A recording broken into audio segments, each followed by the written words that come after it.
Olá, meus irmãos, desde já eu quero te desejar um ótimo dia, que você tenha a luz de Cristo sobre a sua vida.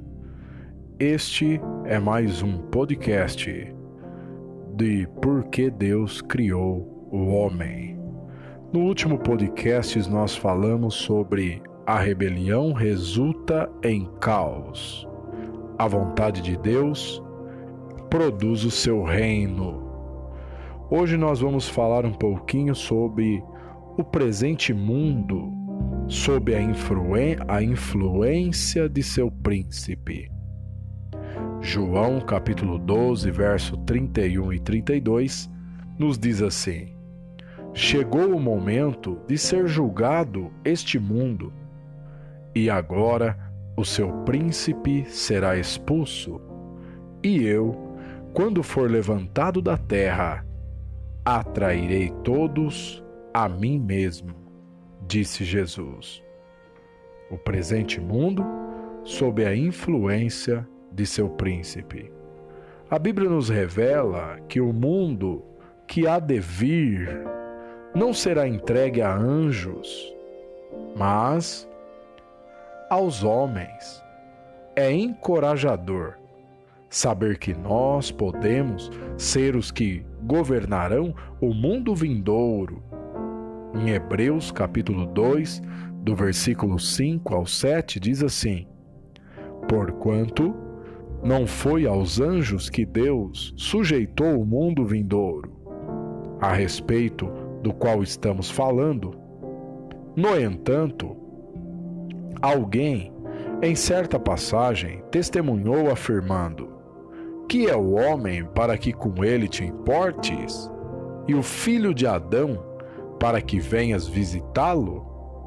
Tu o fizeste um pouco menor do que os anjos, e o coroaste de glória e de honra. Tudo sujeitaste debaixo dos seus pés, e ao sujeitar-lhe todo o universo, nada deixou que não lhe fosse sujeito. Contudo, hoje ainda não vemos que todas as coisas estejam submissas a Ele. Graças ao Senhor! Isso nos traz muito alento e esperança, pois nos prenuncia um futuro promissor. Por outro lado, ao ler esses versículos, percebemos a necessidade de desenvolver nossa salvação com temor e tremor, como diz em Filipenses capítulo 2, versículo 12. Como cristãos, já acolhemos o evangelho da graça.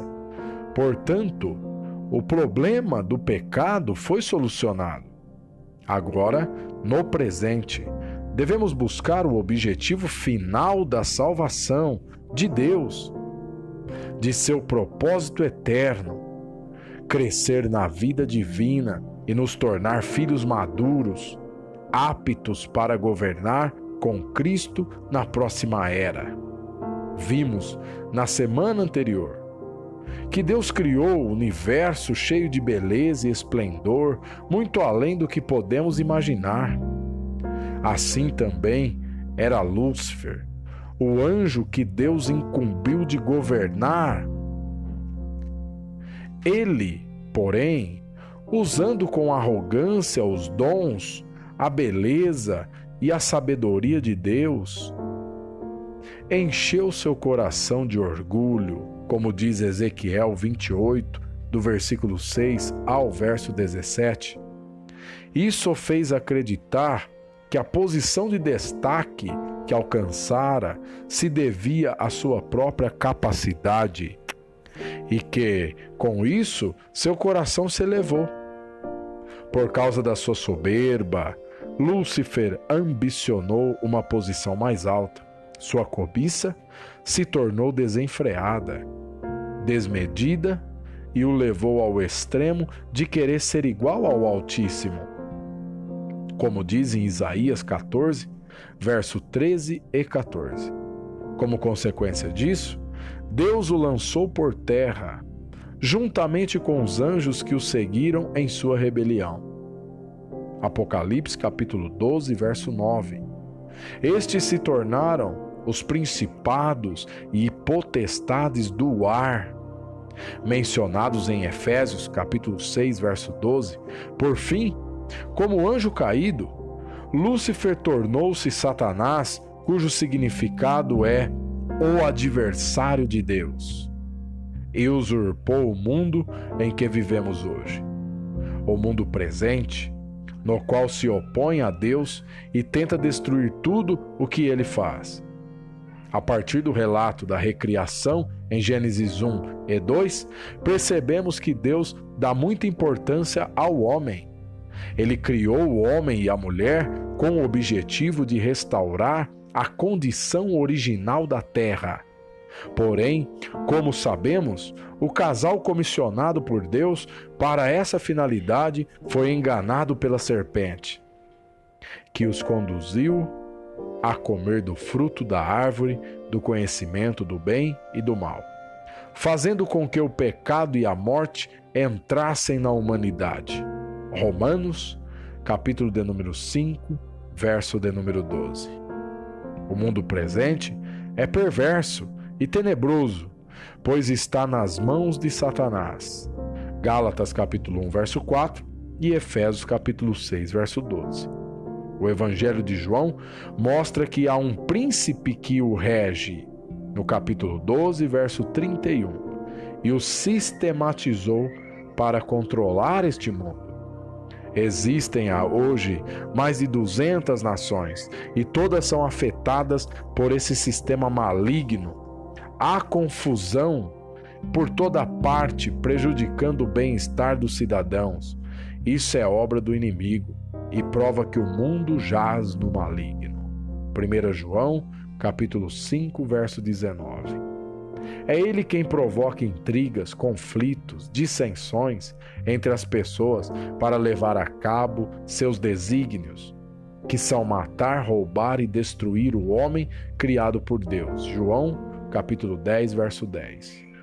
Diante da desordem que impera no mundo presente, precisamos reagir desenvolvendo nossa salvação, para participar do reino de justiça. É isso mesmo. Eu vou repetir para você.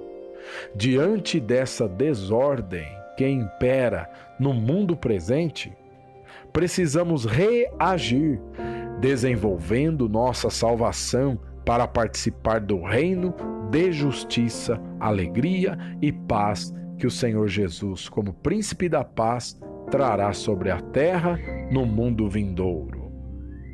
Isaías capítulo 9, verso 6, Isaías capítulo 32, verso 1, Romanos 14, 17. Glória a Deus. Amém. Quero deixar um ponto-chave para nós. Orgulho e ambição não procedem de Deus. Quero também deixar uma pergunta para a meditação dos irmãos. Qual é o objetivo final da salvação de Deus? Que você possa pensar um pouco e ser abençoado por mais esse podcast. Deus te abençoe em o nome de Jesus Cristo.